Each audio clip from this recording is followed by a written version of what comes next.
Good evening, and thank you so much for joining us on the news. Well, Tunji, can you please unmute your device so that we can hear you? Thank you for having me. All right, and Mike, too, I want to believe that we have audio quality from your end, too. But then let me start with Tunji for now. Now, does a constituted committee by a House of Representatives have the power to summon democratically elected governors over a matter? Yeah, I think the committee are representative of the entire House, and they are working for the House. And in that analogy, I think they should be able to summon the governor of a state.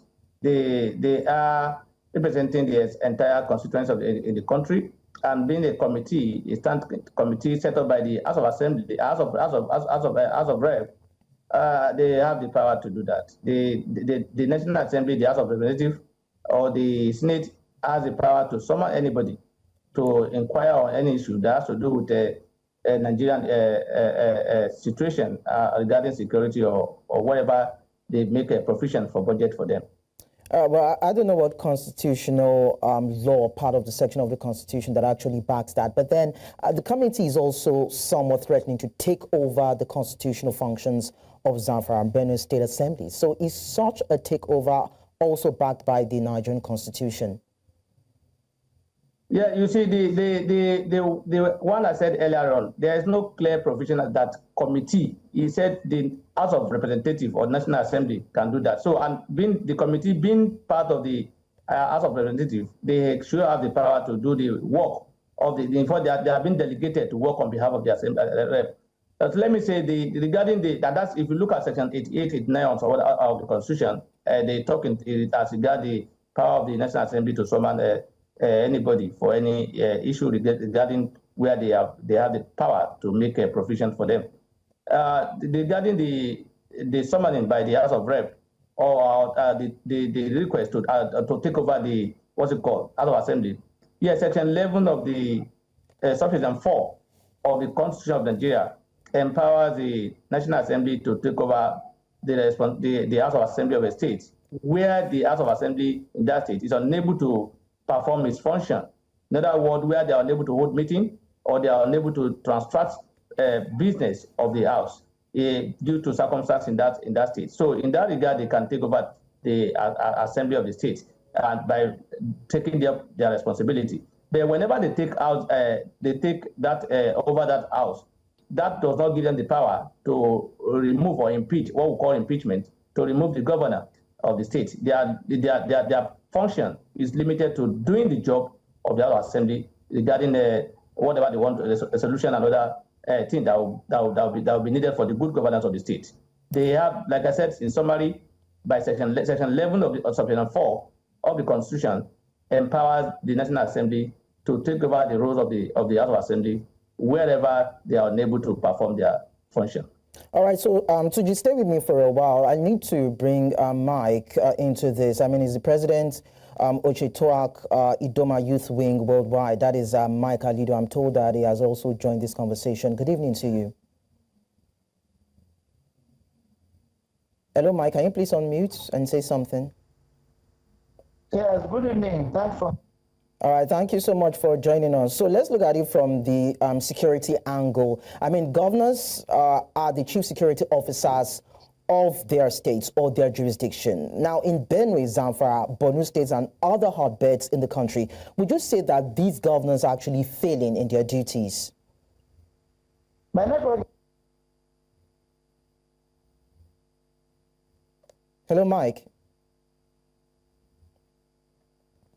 Okay, I think we just lost communication with Mike right there, but then we are still going to try as much as possible to bring him on board. So, Tunji, we'll still go over the legal aspect now. Admittedly, now, there is a political tussle in the two states, looking at Zamfara and, of course, the Benue states and the legislative houses. Now, based on the rule of law, what legal procedure should guide the address of a state's legislative crisis?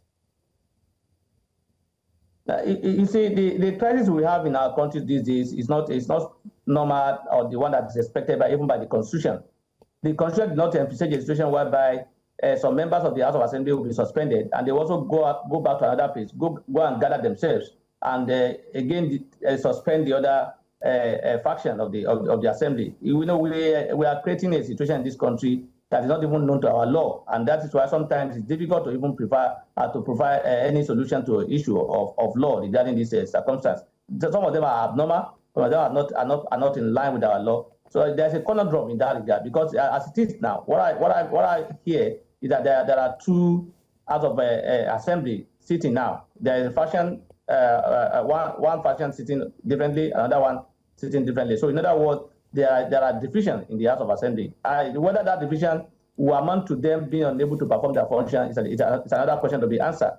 Apparently, they are sitting, but they're not sitting as one. That's another question to be determined. To determine whether or not that has amount to inability to perform their role as assembly.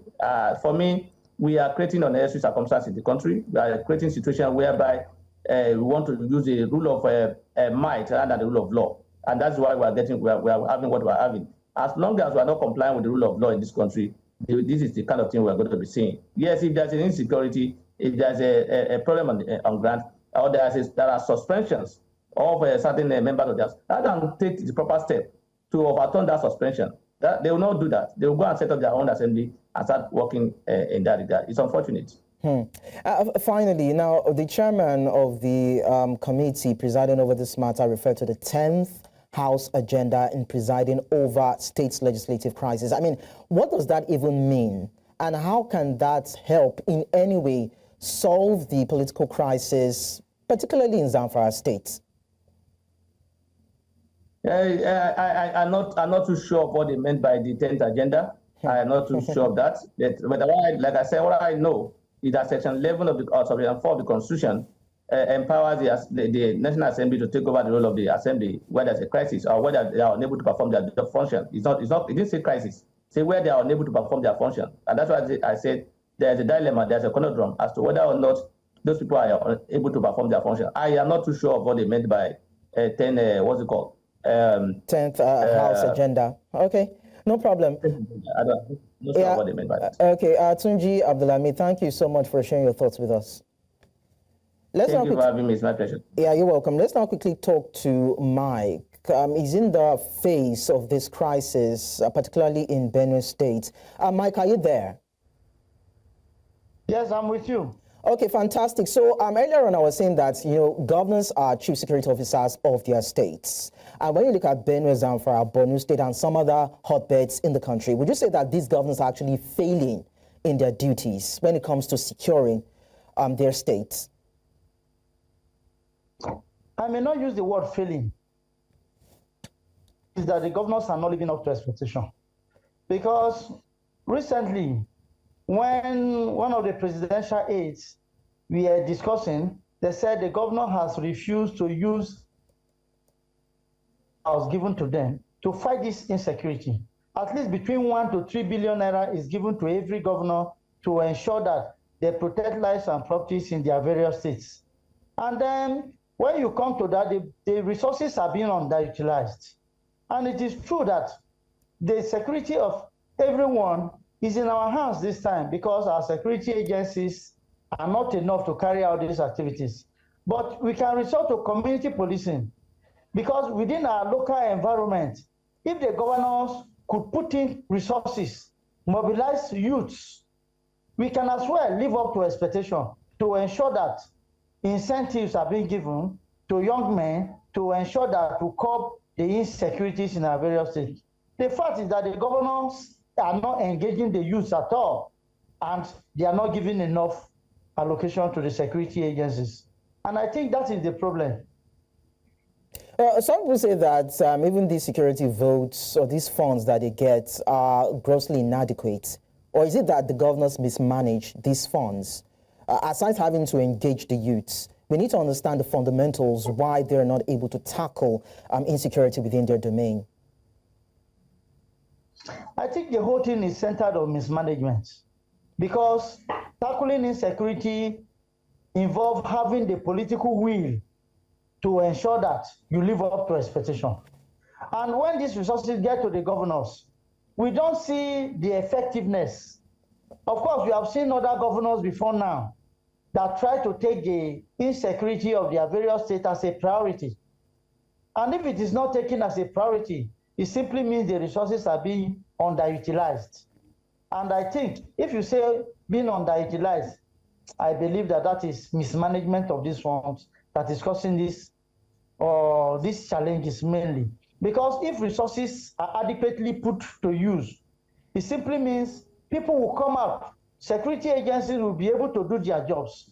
You will be there in a situation whereby the security agencies cannot even come with full ammunitions. Like in my place in Nagatu, for instance, you will see police not even having the AK-47. They have these tear gas guns. What can that do to insurgents? You cannot help. So I believe that it is under management.